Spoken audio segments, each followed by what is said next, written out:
E que ponto você chegou na pineal? Que você começou ali... Isso daí foi o seguinte. A pineal, o que eu tinha estudado, eu acho que a maioria das pessoas, é lá uma glândula, bota pra gente reguladora aqui do sono. do sono, né? Basicamente isso. Ela fica ali atrás. Não, ali, a vermelhinha. Aqui. Atrás, né? Na parte... Se você for... Passo outra. A outra tá mais... tá melhor pra mostrar. Aqui. Ó. Se você for localizar a sua pineal, coloca o seu dedo entre seus olhos. Que é o vamos supor que terceiro fosse olho. possível aprofundar o dedo. Vamos supor que a cabeça fosse um bolo. Lá dentro. Lá dentro. Então é na altura dos olhos, aprofundando. E mais ou menos... Aqui assim. Aqui, ó. Aqui na moleira. Se você aprofundar a moleira, então aqui, você chega na pineal. É tipo aquela batalha naval, né? Tem que ser aqui e aqui, dos dois lados. Na moleira assim. E aqui você encontra a pineal, né? Onde ela estaria ali. Isso daí, nossa, isso é uma longa história, porque é o seguinte, Que ele era pra mim era um regulador de sono. Ponto. Na época, eu estava no Instituto de Física, eu fazia um trabalho, um estudo sobre teoria de campo do DNA. Na verdade, eu estava tentando plotar a teoria das supercordas para fita de DNA. Entendi. E eu fiquei 4 anos no Instituto de Física, numa posição astrofit, porque era um terreno novo que eu estava abrindo, com a licença do então chefe da física matemática, que era o Elcio Abdala. E nós trabalhamos 4 anos com uma ideia, mas a gente viu que estava muito complexo, eu engavetei isso. Entendi. Não deu para concluir. Não deu para concluir. O que... Eu só fui entender o que eu fazia 20 anos depois. Bom, aí o que acontece? Nessa época, eu estava fazendo eu estava fazendo uma especialização em anatomia, com foco para a parte de cérebro, né? E naquela época eu estava dando aula no INCOR, no Instituto do Coração, de embriologia cardíaca para o pessoal da cirurgia cardíaca. E aí, vamos dizer assim, eu tive uma convivência com o professor Zerbini. Um grande cirurgião cardíaco. Ele foi o primeiro no Brasil que fez transplante cardíaco, né? Ele fundou o INCOR e tal. O que acontece é o seguinte, quando eu dava aula de embriogênese cardíaca, eu dizia o seguinte, olha, não se forma um coração sem a força do espírito, porque a embriogênese não existe sem alguma força que você imponha. E aí eu provava isso na termodinâmica. Certo. E naquela época o professor Zerbini estava hospitalizado na UTI, ele mandou me chamar. Falou assim, Sérgio, eu falei, professor, falei essas coisas, que era uma heresia, né? Falar. Não, ele falou para mim, não, mas eu gostei que você falou isso. E disse para mim assim, você sabe que eu não vou sair daqui, ele estava terminal. Mal. Quero que você dê 2 aulas que eu não vou poder dar, para você falar o que você falou. Eu dei as 2 últimas aulas do professor Zerbini, para falar que não se forma um coração sem a força do espírito e provar ali naquela matemática. Mas aconteceu o seguinte, eu estava saindo da UTI e ele me chamou de novo. Falou assim, bateu no meu nariz e falou, ainda vou assistir uma de suas aulas. Eu falei, se ele não vai sair daqui, se eu vou dar as aulas dele, como é que ele vai assistir minhas aulas? Acho que ele está meio delirando. Acabou o assunto. Ele faleceu, não é? E aí eu comecei a ter sonhos com ele. E no sonho ele me falava, você tem que estudar glândula pineal. Jura que foi a partir daí, Sérgio? Foi. Não, mas foi na realidade uma inspiração, não foi? Foi, Aí aconteceu o seguinte, eu estava na faculdade de medicina e bateu nas minhas costas, porque eu estava no café, o professor Juarez Ricardo, ele era titular da neurofisiologia. Ele foi quem traduziu o Luria do russo para o português. O Luria, aliás, que é o fundador da neuropsicologia, não é? E ele falou assim para mim, Sérgio, existe um abismo entre a psicologia e a neurofisiologia. Você precisa pesquisar isso. E saiu. Falei, nossa, professor, muito me honra o senhor me dizer uma coisa dessa, mas aparentemente aquilo ficou, não é? Solto. Solto. Só que quando eu sonhei com o Zerbini me falando aquilo, que eu falei, nossa, mas isso daí tá no livro Missionários da Luz do Chico Xavier, tem um capítulo sobre pineal, que ele fala que é a glândula da vida mental, que é... Falei, gente, essa é a conexão entre a fisiologia e a psicologia. Entendi. Que o professor falou. Falei, pô, isso daí sonho. pode ser importante. Falei assim, mas eu tô no estudo de física, pesquisando o átomo. Eu não vou pro anátomo. Sim, anátomo. Aí eu tava na cidade, no centro da cidade, fazendo o quê? Fui na papelaria, eu fui fazer qualquer coisa. E encontrei duas professoras, a Ivênia Santos Prada e a professora Jussara, são anatomistas. As duas. Sérgio, você precisa estudar a glândula pineal. Aí eu falei, De novo. de novo isso? Os sinais cada vez mais Estão fortes. me perseguindo. Aí eu fui lá na anatomia e falei, eu vou estudar a glândula pineal. Foi quando eu comecei. Entendeu? Eu não... E por muitos anos, as pessoas me perguntaram, o que eu faço para desenvolver a glândula pineal? Esquece dela. Deixa ela. Desenvolva Deixa você. ela quietinha. Porque se preocupa com você. Deixa Entendi. que ela vai. Hoje eu já tenho um pouco de pensamento um pouco diferente. Em relação a isso. Hoje eu penso o seguinte.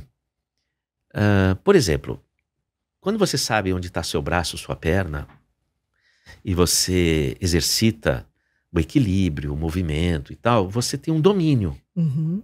não é? Uma bailarina, para escrever, para tocar um piano, Então você tem um domínio. Isso se dá porque você desenvolveu a propriocepção, não é? Aí, hoje eu penso o seguinte, porque aconteceu uma coisa. Teve uma pessoa que desenvolve, um dia eu posso apresentar, a Maia. Falou assim, eu faço um ritual que eu pinto a sua pineal, igual o hindu faz. Uhum. A Aquele entrada. sinalzinho. A entrada. Mas é um ritual Uhum. que a Maia faz e de pineal. Eu falei, eu vou fazer esse negocinho. Uhum. Se tornou amiga nossa, vamos fazer esse negocinho. E ela pegou, fez o ritual e pintou minha glândula. Foi a primeira vez que eu percebi a minha glândula pineal. Uhum. Falei, caramba, eu nunca pensei nisso. Porque eu sempre estudei glândula pineal, mas nunca percebi a minha. Falei, caramba, porque tem um outro saber, né? Tem o saber do laboratório E tem o de sentir. e tem o saber de você experimentar o sabor da laranja, né? Uhum. Falei, caramba, eu não tinha pensado nisso, que pode existir uma propriocepção da pineal. Que se as pessoas souberem que existe a glândula pineal, que ela está na tua cabeça e que é um órgão à sua disposição, de repente isso pode te dar uma potência para alguma coisa. Uhum. Aí eu falei, não, puxa, pera um pouco, então deixa eu repensar isso. Mas isso daí foi uma coisa assim, veja, eu estudo pineal faz mais de 30 anos. Isso faz o quê? Uns 4, 5 anos? Pós-pandemia, né? Pós-pandemia. Quanta coisa aconteceu Aham. pós-pandemia. Bom, aí eu comecei a sacar algumas coisas importantes. Porque na pandemia eu comecei a pesquisar o vírus do Covid junto com um grupo da imunologia lá da USP. A gente queria fazer alguma coisa, né? E aí acontece o seguinte, eu tinha feito um trabalho lá na física, junto ao grupo da física matemática, de calcular o comprimento de onda da onda mental. Qualquer tipo de onda? É porque existe, eu não sei se você sabe, mas tem um pesquisador inglês chamado Penrose, que ele trabalhou da Oxford, ele trabalhou junto com o departamento de anestesia, ele era chefe da física matemática, amigo do meu orientador da física, o Elcio. E ele, junto com o pessoal da física matemática, ele percebeu que existe uma onda que transita nos microtúbulos dos neurônios. Que interessante. Por quê? Porque esses microtúbulos são formados por tubulina alfa e beta. E a diferença entre a tubulina alfa e beta é um elétron. E esse elétron fica flutuando na luz do microtúbulo. Dentro do neurônio. Dentro do neurônio. Microtúbulo do neurônio. Uhum. E esse microtúbulo por onde passam os neurotransmissores. É o trilho Entendi. onde passam os neurotransmissores. Bom, aí o que acontece? Quando você faz anestesia, some a diferença de um elétron, some a onda mental. Aí o Perruzzi falou, pô... Então a atividade mental... Está ligada à consciência, está ligada a essa onda. Aí ele chamou de onda mental. Onda mental. Aí nós calculamos o lambda, publicamos no Physical Letters. Entendeu? Entendi. Aí isso ficou importante porque o Perruzzi acabou ganhando o prêmio Nobel. Foi, exatamente. Ele ganhou por isso, não? Não foi por isso, não foi mas... por isso. É tá. como, mas né? ele foi ficando famoso. Foi esses anos, em 2018 ganhou o prêmio Nobel. Aí, enfim, isso acabou até ficando relevante. Bom, aí o que aconteceu? Eu aprofundei os estudos e o que ocorre? A estabilidade do microtúbulo é dada pela tirosina. Pelo aminoácido tirosina. Aí, quando eu fui estudar o Covid, que tem muita gente com problemas mentais, depressões, perdas cognitivas... Pós-Covid. Falei, pô, como é que é no cérebro? Eu falei assim, vou fazer o seguinte, eu vou colocar no computador de Big Data, eu vou colocar a tirosina hidroxilase, que regula a tirosina de estabilidade dos microtúbulos, eu vou colocar no computador, eu vou tentar localizar onde está esse gene. E era o gene mais próximo do spike. Da proteína spike, que é responsável... Do gene... Entendi. Exato. Não acredito. O DNA da tirosina... Da tirosina hidroxilase... Da tirosina hidroxilase... É o mais próximo da ACE2. Tá, da spike, Exato. Da ponta do vírus. Aí abre... E a tirosina hidroxilase, ela é toda ligada com os genes cronobiológicos, são regidos pela pineal. Falei, caramba. Mas alguma coisa há de ter mesmo, né, Sérgio? Porque eu fico pensando que a pineal... Vamos supor que a gente fala, regula o sono. Sim, mas no sono existe uma atividade cerebral extremamente produtiva. É um momento de limpeza. Mas não é a pineal que regula o sono. A substância que ela produz. Não, mas não é. Você quer ver aqui? É aí que eu vou chegar. Por favor. Vou chegar. Chegue, por favor. Vou chegar. Até hoje. Não, veja... não se assuste com o que eu estou falando. Eu quero aprender. Porque é o seguinte, o que acontece? Quando eu fiz o mapeamento dessas vias gênicas, eu tive uma clareza de uma coisa importantíssima, que o eixo bioquímico mais antigo da natureza é esse eixo melatoninérgico. Veja, a tirosina forma a melanina e a dopamina. Essas coisas são muito próximas, tá? O cérebro, ele tem melanina aonde? No sistema reticular ativador ascendente, no mesencéfalo, que ativa o quê? A lucidez da pessoa. Se o sistema reticular apaga, você some. Se ele acende, você acorda. E toda essa região responsável por isso é cheia de melanina, que são os neuromelanosomos. Bom, o que acontece? Esse eixo melatoninérgico, ele é o eixo bioquímico mais antigo da natureza, que diz respeito aos ritmos. Porque se não tiver ritmo, você não tem metabolismo. Então está em todos os animais. Todos os seres vivos. Exatamente, todos os seres vivos. Todos os seres vivos. Tem isso porque ele está integrado com o tempo da natureza, com os ciclos da natureza. Pensa o seguinte. Uma orquestra. Cada ser da natureza é um instrumento de uma orquestra. Tá? Fala para a orquestra tocar sem o maestro.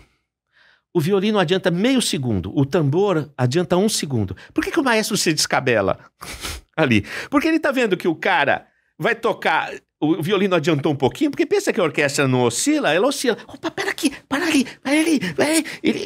Daí a pouco ele está em frangalhos, porque ele tem que segurar, ele tem que perceber que os metais avançaram meio, o outro tem que correr, o outro pera aqui, o outro não sei o quê. Você está dizendo que ele é que faz a cooperação ser eficiente? Aí o que acontece? A pineal é regida pelo céu.